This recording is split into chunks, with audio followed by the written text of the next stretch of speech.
दिखाई देता है, लेकिन वह इंसान नहीं है। इसी वजह से कुछ डॉक्टर उसे मारकर उस पर रिसर्च करना चाहते हैं। लेकिन वहीं एक लड़की को उस रहस्यमयी जीव से प्यार हो जाता है और वह उसे अपने घर ले आती है।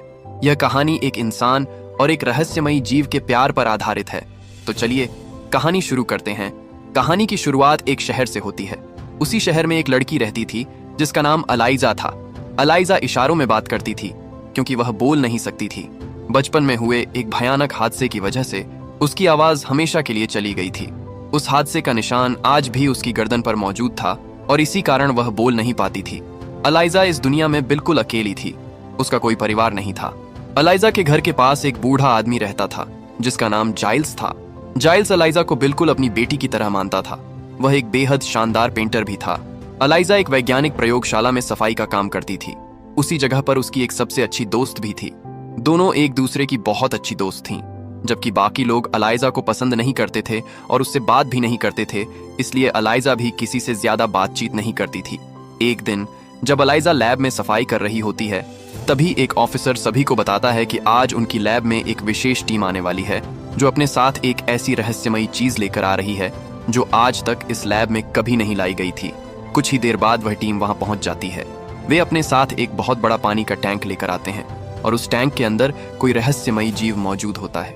जब अलाइजा उसके करीब जाती है तो वह रहस्यमयी जीव अचानक उस पर हमला कर देता है। तभी वहां मौजूद टीम तुरंत उसे वहां से दूर ले जाती है। यह सब देखकर अलाइजा और उसकी दोस्त कुछ भी समझ नहीं पाती। अगले दिन जब वे दोनों फिर से सफाई कर रही होती हैं तो उसी कमरे से अजीब अजीब आवाजें आने लगती हैं जहां उस पानी वाले रहस्यमयी जीव को रखा गया था। तभी उस कमरे से एक आदमी बाहर निकलता है जो कि एक कर्नल होता है और इस पूरे प्रोजेक्ट का प्रमुख अधिकारी होता है। कर्नल के हाथ से खून बह रहा होता है और वह दर्द से घुटनों के बल बैठ जाता है। तभी वहां एक मेडिकल टीम आती है और उसे अपने साथ ले जाती है। इसके बाद अलाइजा और उसकी दोस्त को उस कमरे की सफाई करने के लिए कहा जाता है। जैसे ही दोनों कमरे के अंदर जाती हैं, वे देखती हैं कि वहां हर तरफ काफी खून फैला हुआ है। तभी अलाइजा को वहां कुछ कटी हुई उंगलियां भी मिलती हैं। ये कटी हुई उंगलियां उसी कर्नल की थीं। शायद यह उस रहस्यमयी जीव को छेड़ने का परिणाम था। जाती हुई उंगलियां देखकर उसकी फ्रेंड डर जाती है और किसी को बुलाने चली जाती है। तभी अलाइजा की नजर उसी वाटर टैंक पर पड़ती है जिसमें वह रहस्यमय जीव कैद था। जब अलाइजा उसके करीब जाती है तो वहां पर एक अजीब सा क्रिएचर होता है जो पूरी तरह इंसानों की तरह दिखाई देता है।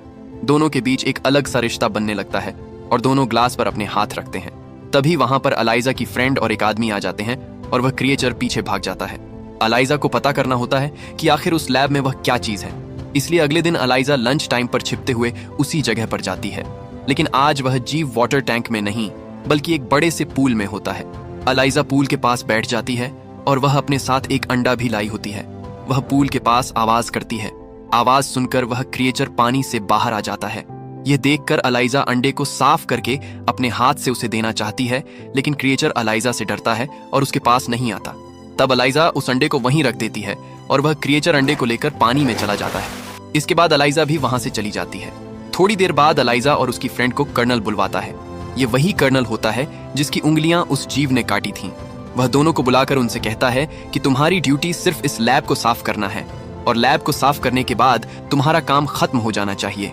तुम दोनों में से कोई भी यहाँ नहीं रुकेगा क्योंकि वह रहस्यमय जीव बहुत खतरनाक है और वह किसी भी वक्त कुछ भी कर सकता है, इसलिए भूल कर भी उसके करीब जाने की कोशिश मत करना। मगर अलाइजा उसकी बात नहीं मानती। वह अगले ही दिन फिर लंच के समय छिपकर अंदर जाती है और आज वह अपने साथ एक म्यूजिक सिस्टम भी लाई होती है। पूल के पास बैठकर अलाइजा म्यूजिक प्ले कर देती है।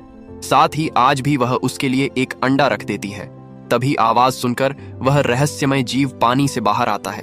अलाइजा ने उसके लिए जो अंडा रखा होता है वह उसे भी खा लेता है। असल में अब वे दोनों एक दूसरे से इशारों में बातें भी करने लगे थे और वक्त के साथ साथ इस इंसान और रहस्यमय जीव का सिलसिला बढ़ता जाता है। धीरे धीरे वे दोनों अच्छे दोस्त भी बन जाते हैं। अब यह सिलसिला रोज का बन जाता है। वह हर दिन उसके पास जाती थी और उसके साथ अपना अच्छा समय बिताती थी। अब तो दोनों इशारों में ही बातें किया करते थे। एक दिन वे दोनों आपस में बातचीत कर रहे होते हैं, लेकिन तभी वहां एक डॉक्टर आ जाता है। वह छुपकर उन दोनों को बातचीत करते हुए देख लेता है।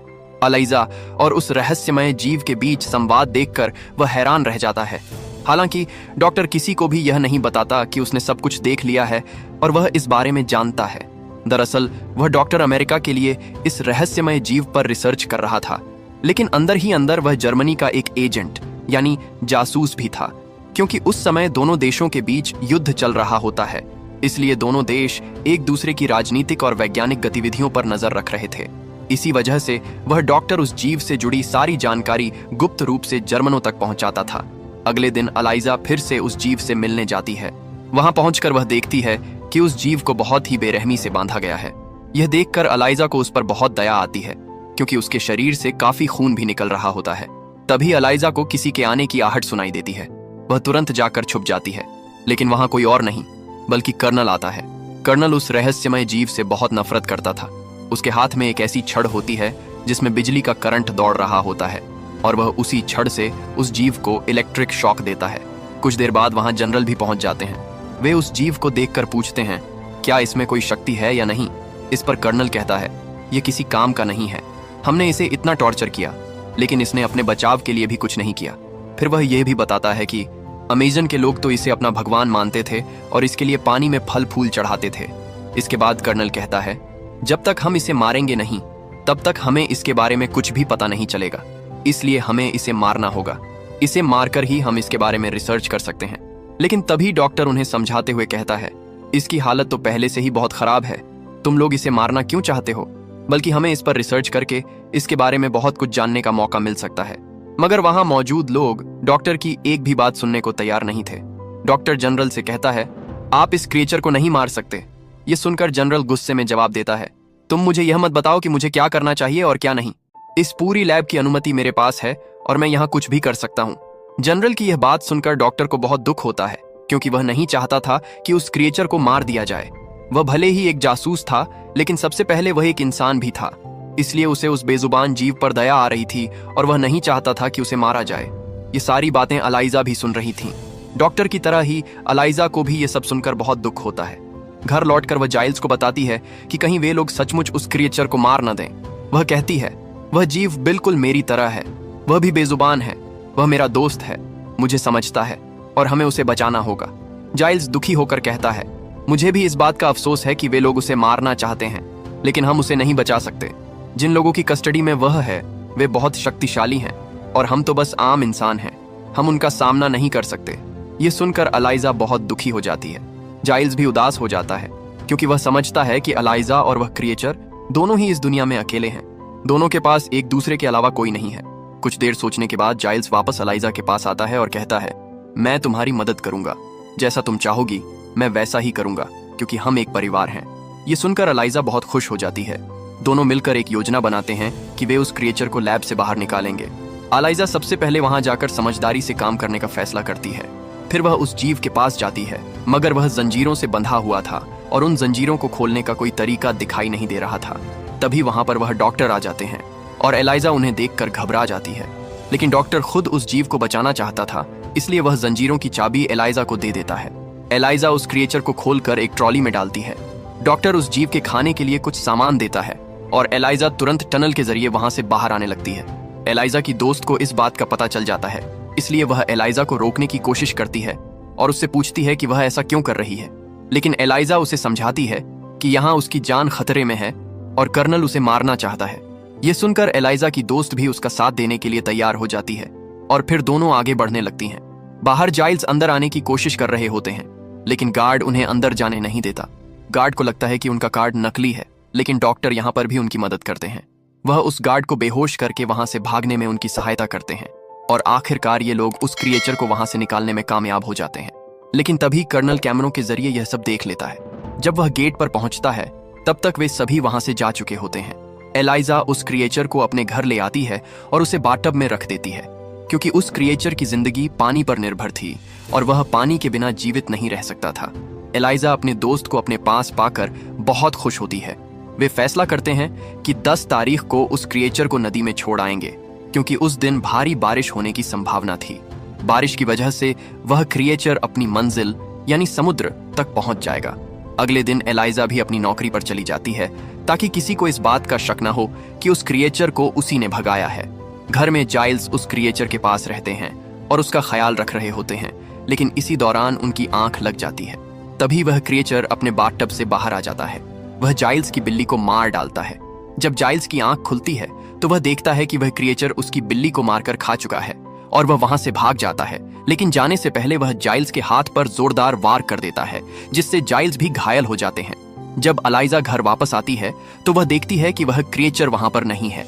जाइल्स उससे कहते हैं कि वह डर गया था, इसलिए उसने ऐसा किया। फिर जाइल्स अलाइजा से कहते हैं कि जाओ और उसे वापस लेकर आओ। अलाइजा बाहर जाकर किसी तरह उसे ढूंढ लेती है और दोबारा घर लेकर आती है। अब क्योंकि वह क्रिएचर भावनाएं रखता था, इसलिए घर आने के बाद उसे अपने की पर शर्मिंदगी महसूस होती है। वह जाइल्स के सिर पर अपना हाथ रखता है और इशारों में जाइल्स से कहता है कि वे भी उसके सिर पर हाथ रखें। जाइल्स भी ऐसा ही करते हैं। जैसे ही दोनों एक दूसरे के सिर पर हाथ रखते हैं, उस क्रिएचर के शरीर से कुछ रोशनियां निकलने लगती हैं। अगली सुबह जब जाइल्स उठकर देखते हैं तो उनकी चोट पूरी तरह से ठीक हो चुकी होती है और उनके बाल भी वापस आ चुके होते हैं। ये देखकर जाइल्स बहुत खुश हो जाते हैं। वक्त के साथ साथ अलाइजा और उस क्रिएचर की दोस्ती प्यार में बदल जाती है। वे दोनों एक दूसरे से बहुत प्यार करने लगते हैं और एक दूसरे के काफी करीब भी आ चुके होते हैं। फिर हम देखते हैं कि लैब में जनरल कर्नल को चेतावनी देता है कि अगर उसने उस क्रिएचर को नहीं ढूंढा तो उसकी प्रोफेशनल और पर्सनल लाइफ दोनों बर्बाद हो जाएंगी। ये बात सुनकर कर्नल बहुत परेशान हो जाता है। उसे डॉक्टर पर शक होता है कि उसी ने उस क्रिएचर को भगाया होगा, क्योंकि वही एक ऐसा व्यक्ति था जो उस क्रिएचर को बचाना चाहता था। इसीलिए कर्नल डॉक्टर के घर के पास पहुंच जाता है। डॉक्टर अपने घर से बाहर आकर दो लोगों से मिलते हैं। तभी वे दोनों आदमी डॉक्टर पर गोलियां चलाने लगते हैं, लेकिन कर्नल सही समय पर पहुंचकर उन दोनों आदमियों को मार डालता है। अब कर्नल को पता चल चुका था कि डॉक्टर रूस के लिए एक जासूस था। कर्नल डॉक्टर से कहता है कि वह उसे सब सच बता दे कि वह क्रिएचर किसके पास है, लेकिन डॉक्टर उसे कुछ भी नहीं बताता। सच उगलवाने के लिए कर्नल डॉक्टर को बुरी तरह मारने लगता है। अपने अंतिम समय में डॉक्टर केवल सफाई के बारे में ही कुछ बोल पाता है। बस इतना सुनकर ही कर्नल को शक हो जाता है, लेकिन अलाइजा पर नहीं बल्कि उसकी दोस्त पर, क्योंकि वही दोनों उस जगह पर सफाई का काम करती थीं। इसीलिए कर्नल तुरंत अलाइजा की दोस्त के घर पहुंच जाता है और उससे पूछता है कि वह क्रिएचर कहाँ है, लेकिन वह उसे कुछ भी नहीं बताती और कहती है कि उसे इस बारे में कुछ भी नहीं पता। वहां पर उसकी दोस्त का पति भी मौजूद होता है। वह सच बता देता है कि वह क्रिएचर अलाइजा के घर पर है। यह सुनकर कर्नल गुस्से में आ जाता है और तुरंत अलाइजा के घर की ओर निकल पड़ता है, लेकिन उससे पहले अलाइजा की दोस्त उसे फोन करके बता देती है कि तुम वहां से भाग जाओ, क्योंकि कर्नल उस क्रिएचर को पकड़ने तुम्हारे घर आ रहा है। आज 10 तारीख भी होती है और बाहर तेज बारिश हो रही होती है। ये वही दिन होता है जिस दिन अलाइजा उस क्रिएचर को नदी के रास्ते समुद्र में छोड़ना चाहती थी, इसलिए वह जल्दी से उस क्रिएचर को लेकर वहां से निकल जाती है। जब कर्नल अलाइजा के घर पहुंचता है तो वह देखता है कि वहां कोई भी नहीं है, लेकिन तभी उसकी नजर कैलेंडर पर पड़ती है। 10 तारीख के नीचे एक नोट लिखा होता है जिसमें अलाइजा ने लिखा था कि आज के दिन उसे उस क्रिएचर को नदी में छोड़ देना है। उधर अलाइजा अपनी मंजिल यानी उस नदी तक पहुंच चुकी होती है और वह अपने सबसे करीबी दोस्त उस क्रिएचर को अलविदा कह रही होती है। इस बात से वे दोनों ही बहुत दुखी होते हैं, क्योंकि उन्हें पता होता है कि अब वे शायद कभी दोबारा नहीं मिल पाएंगे। लेकिन अगर वह क्रिएचर पानी में, समुद्र में वापस नहीं गया तो वह जीवित नहीं रह पाएगा। इसलिए दोनों भारी दिल से यह फैसला स्वीकार कर लेते हैं। लेकिन तभी वहां पर कर्नल पहुंच जाता है और वह अलाइजा और उस क्रिएचर दोनों को गोली मार देता है, जिसकी वजह से वे दोनों वहीं गिर जाते हैं।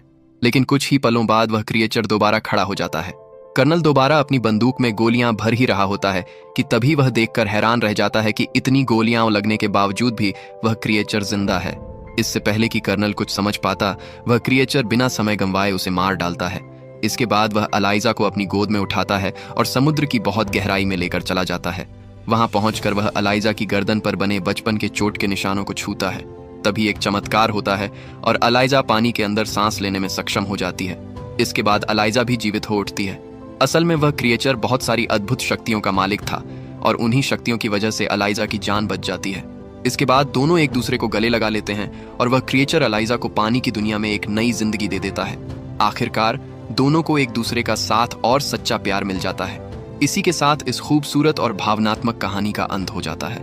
अगर आपको यह कहानी पसंद आई हो तो वीडियो को लाइक करना और चैनल को सब्सक्राइब करना बिल्कुल न भूलें, ताकि हमारी आने वाली हर कहानी आपका मनोरंजन करती रहे। मिलते हैं अगली वीडियो में, तब तक अपना ख्याल रखिए।